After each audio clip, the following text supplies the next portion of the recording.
жырның йыртағы юк.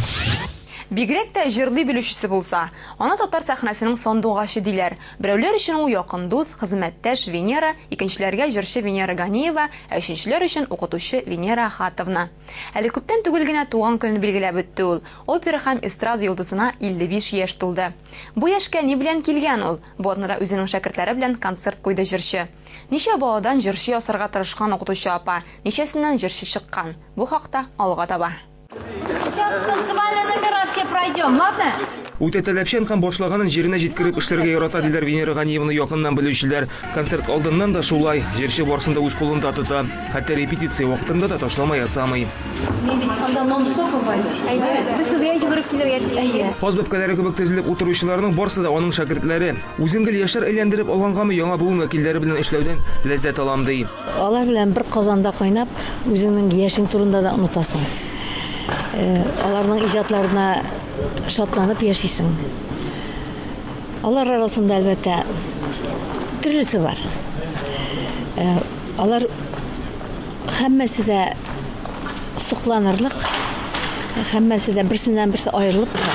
Керәшен егете Вадим Захаров Венера Ганиевада укырмын дип күз алдына да китермәгән, әмма хыялының чынга ашуында егетнең шиге юк. Мин инде кайыр вакытта уйлаган идем, әле кичкенә вакытта булганда телевизордан карап йөрибез бит инде укучы җырчыларны. Менә мин хәзер үземне күз алдына китерәм дә хәзерге вакытта инде. Мин кичкенә вакытта уйламаган да булыр идем, бәлки шулай Венера Ганиева белән бер сәхнәдә бер янәшә басып торып дуэт җырлармын дип. Мөнир Ахмаев Венера Ганиеваның иң тик тормас укучысы исемен алыр иде. Чикерткә кебек сикерүче егеткә укытучысы белән башкарган Аккаен җыры танылу алып килә. Минем икенче әнием була инде минем, һәм менә Аллага шөкер, менә миңа бик зур то есть для меня большая честь. Бүген менә шул концертта җырларга.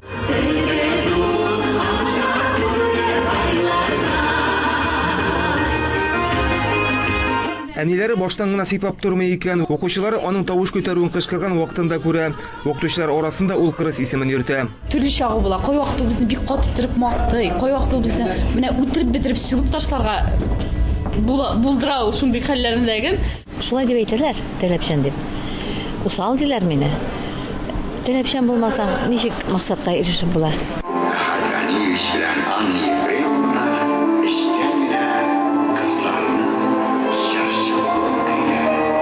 Укытучы апалары каршында шәкертләр имтиханны зур концертта тотты. Россия артистлары концерт куярга яратучы зал халык белән шыгрым тулы иде. Венера Ганиева бу кичне күбрәк алып баручы ролен башкарды. Шулай да аның тавышын да ишетте тамашачы.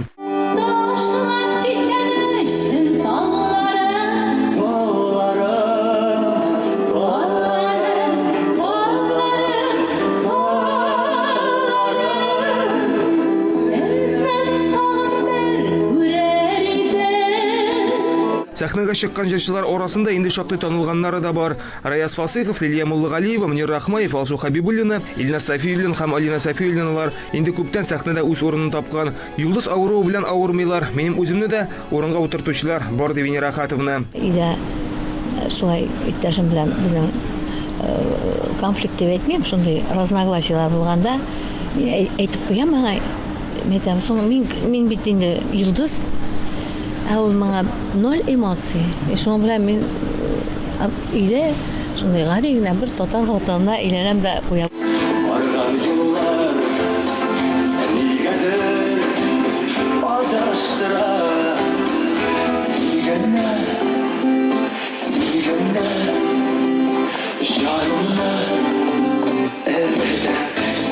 Яшьләр булганда мин әле эшләячәкмен ди профессор Венера Ганиева. Шулай булгач, аның аудиториясе аша Йолдыз булырды дистәләгән яшьләр узачак әле.